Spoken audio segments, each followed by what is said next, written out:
It's almost like you can't get it up. You know what I mean?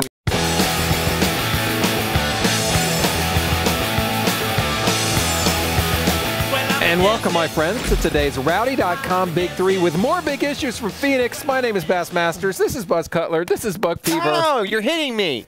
And I've still got my orange pants on. What are today's issues, Cutler? Well, we're going to make it an all-driver edition like of the Rowdy.com Big Three today. That's good because we're in the driving business. And because we're not afraid to pander, we're going to start with everybody's All-American, Dale Earnhardt Jr., who had a pretty good run at Phoenix. Now, it's a track you would expect him to have a good run at. But he hasn't run very well there in quite a while. And he started out crappy, and then he got all messed up in the wreck, so you thought that maybe he wasn't going to have as good a day. Instead of us talking about Jr., let's hear what Steve Letarte has to say about Dale Earnhardt Jr. I thought he did a great job describing the car. I knew what he needed. I wasn't sure if I could give it to him, but it was very crystal clear what he needed in the race car.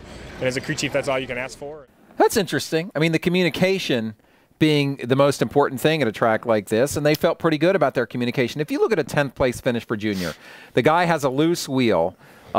The Hendrick cars as a whole didn't start out real strong, and you could have seen last year where maybe Jimmy and Jeff and maybe Mark, but especially Jimmy, work on their car and get it good enough, right? And then Junior kind of lags behind. Well, Junior more or less ran at parity with his teammates, I thought. Well, and and that was a good sign. The thing that's interesting is we've always said that communication is one of the issues plaguing Junior and dealing with this crew chief carousel he's been on, that, you know, he just doesn't communicate. He doesn't break stuff down like Jimmy or Jeff does. Steve Letarte certainly felt very comfortable with how Dale Jr. communicated about the car. Clearly, I think the downforce track in Vegas is going to be a bigger challenge. Yeah, it's going to be a bigger challenge, but it was good to see Dale Jr. not dropping like a rock or just staying stuck at the bottom. Well, think about how he did at the end of races last year. For the last couple of years, at the end of races was when he would lose spots. Yeah, totally. Not the case. Came back from a loose wheel and finished pretty good. So it's too early to get all crazy about it, but Dale Jr.'s going to make the chase. Junior. I'm gonna guarantee it right here. I guaranteed it last year. I know. Yeah, but then you had to backtrack. I backtracked on most things I guaranteed last year. Okay, issue number 2 in our all-driver edition of the Rowdy.com Big Three, the Dinger, A.J. Allmendinger. He's 4th in points, people. This started when Casey Kane flew the coupe last season, and A.J. might have gotten a bigger piece of the resource pie. Now RPM has contracted. They've consolidated, and they've got stability. Yeah. They've got stability, and A.J.'s learned a ton and learned a ton last year. Think about Phoenix and Daytona last year for A.J. Allmendinger. In Daytona, he was really fast, led some of the race, but wrecked and got a poor finish. In Phoenix, he actually won the pole, I believe, for this race. It came a little bit later last year than it did this year. And so he made a lot of noise in these 2 races last year. But didn't get the finishes. But didn't get the finishes. This year, do we ever say word one about him at Phoenix?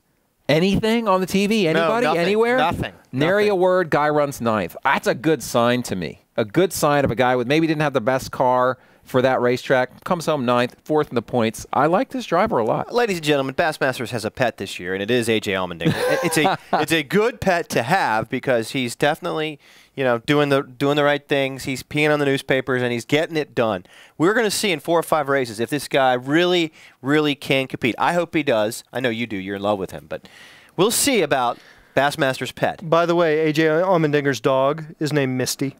Really? To take the pet metaphor. And your dog is named Misty. God, AJ. Call. All right, issue number 3. Perhaps the most interesting topic of conversation to come out of this race was, did she or didn't she Kyle Busch versus Carl Edwards? What's going on? Come on. And it really depends on who you talk to.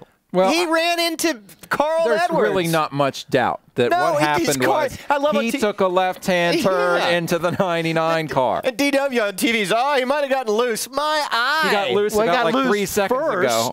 Yeah. And then he had gathered it back up again. He took a sweeping left turn and took out Carl Edwards. If you listen to the Rowdy podcast, I think Mark Garrow had the best theory on this. And I think Fender Bumper on Rowdy.com also had this theory, which is Kyle Busch got loose when Ryan Newman got by him. He was a little bit ticked off at Ryan Newman. He was trying to get back down in front of Newman, and he didn't really take the time to worry about who was over to his left. And if you hear Kyle talk about what he did, we're going to hear it right now, he admits, I took a left. I didn't look over there. I was trying to get behind the 39. I got a little bit loose, and when I caught it, I just kind of steered down to try to get back in behind the 39 car.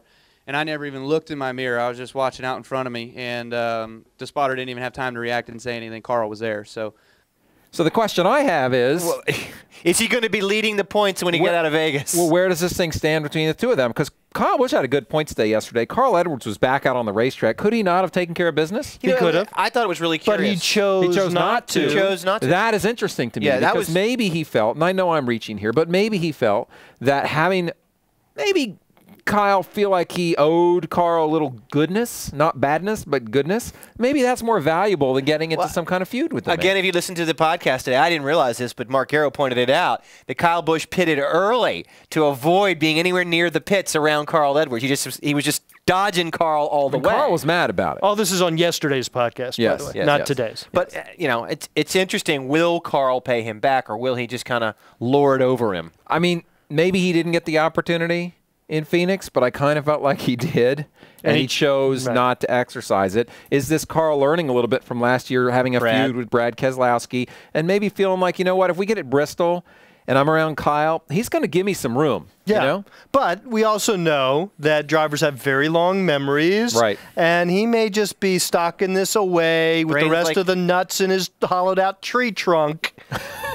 You sure he doesn't keep him in his cheeks? He might put it on his cheeks for the perfect moment to exact retribution. And that's why we keep watching. That has been your Radar.com Big 3 for today.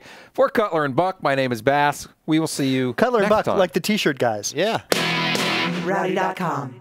Say it like it is. Say what like it is? Rowdy.com.